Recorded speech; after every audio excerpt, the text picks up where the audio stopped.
Ampo Vicente Lim, Calamba City, Laguna.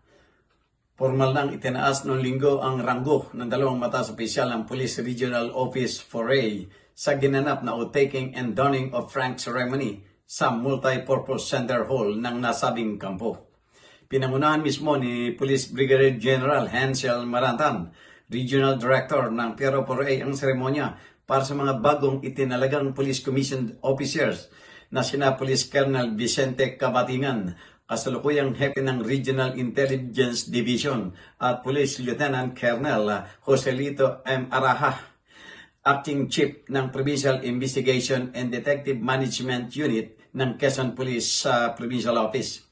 Ayon kay Marantan, ang promosyong ito ay isang makabuluhang milestone sa karera ng opisyal na sumasalamin sa kanilang dedikasyon, kakayahan at hindi matitinag na katapatan sa serbisyo ng publiko. Gayunpaman, ipinaalaala niya ang bawat karagdagang bituin o medalya ay may katumbas na mas mabigat na tungkulin. Ang naturang aktibidad ay bahagi ng patuloy na pagkilala ng pambansang pulisya ng Pilipinas sa merito at natatanging paglilingkod ng mga tauhan ito.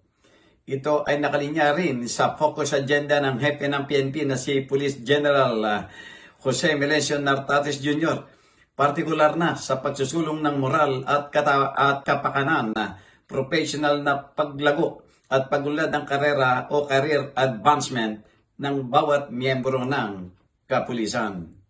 Jojo Cesar Magsumbulgulat para sa journalnews.com.ph.